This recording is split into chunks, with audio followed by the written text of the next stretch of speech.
জয়গুরু বন্ধুরা, আমার চ্যানেলে বিউটিস কিচেনে আপনাদের সবাইকে স্বাগত। আজকে আমি আপনাদের রান্না করে দেখাবো ইলিশ মাছ দিয়ে কলা দিয়ে আর আলু দিয়ে তরকারি, কাঁচকলার তরকারি।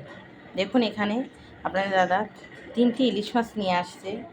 মোটামুটি ইলিশ মাছ একদমও ছোট না, মাঝারি ধরনের ইলিশ। ইলিশ মাছটা আমার ভীষণ প্রিয়, তাই ইলিশ মাছ নিয়ে আসছে। তো আমি আজকে এই ইলিশ মাছ দিয়ে কাঁচকলা আলু দিয়ে তরকারি করব। আমি ইলিশ মাছটাকে এবার কাটবো। মাছ দেখুন আমি কেটে নিয়েছি। তো আমি এখানে এই যে 4 পিস মাছ নিয়েছি। এবার রান্না করবো এটাকে। লবণ হলুদ দিয়ে মাছটাকে মাখাবো, লবণ হলুদ দিয়ে তেলে ভাজবো মাছটাকে।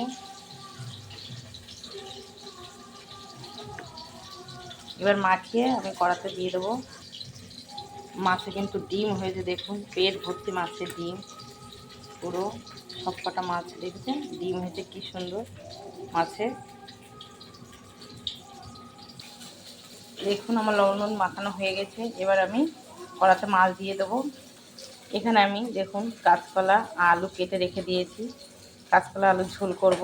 দেখেছেন কাঁচকলাটাও কিন্তু খুব ভালো কাঁচকলা, একদম না একদম বুড়ো না কচি, টেস্ট হবে তরকারিটা কিন্তু। কাঁচকলা আলু দিয়ে ইলিশ মাছ দিয়ে তরকারি। কড়াতে তেল দিয়ে দিয়েছি। আমি এবার মাছ দিয়ে দিচ্ছি, যে মাছ কেটে রয়েছে ধুয়ে রাখা।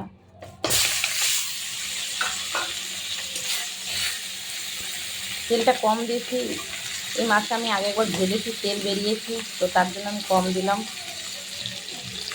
দেখুন মাছটা কিন্তু একটু তেল দিয়ে ভাজছিলাম, এই যে মাছের তেল বেরিয়ে গেছে। দেখেছেন মাছ ভাজা হচ্ছে।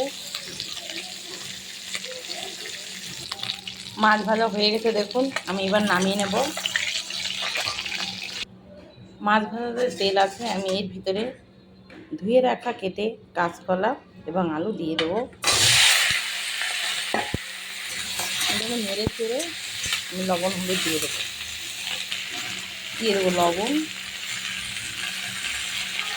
দিয়ে দেবো হলুদ,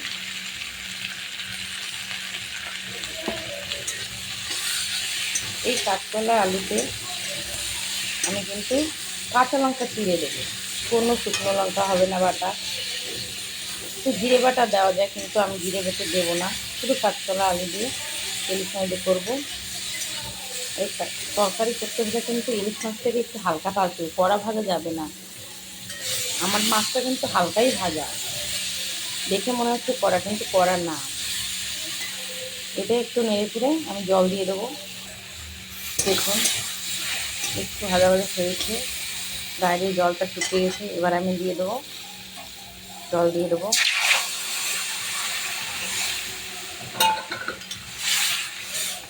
নেড়ে চেড়ে একটু ঢেকে দেবো আমি, তাহলে আলুটা তাড়াতাড়ি সিদ্ধ হয়ে যাবে। আমি কাঁচা লঙ্কা চিড়ে রেখেছি, সেটা দিয়ে দিচ্ছি।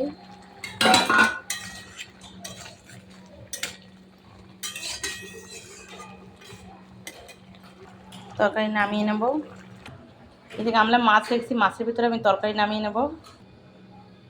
তরকারি আমি কড়া বসিয়ে দিয়েছি, কড়া গরম হয়ে গেছে, আমি তেল দিয়ে দেবো।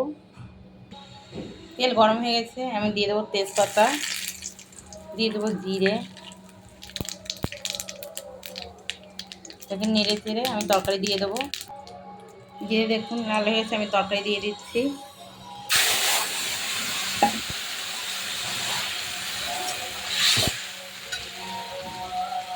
তরকারি হয়ে গেছে, আমি নামিয়ে নিচ্ছি।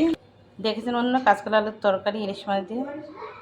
এভাবে কিন্তু আপনারা রান্না করে খেয়ে দেখবেন কেমন লাগে খেতে। তো আমার এই রেসিপিটা যদি ভালো লেগে থাকে তাহলে please please please like share comment করতে কিন্তু ভুল করবেন না। সাবস্ক্রাইবটা করে দেবেন। জয় গুরু।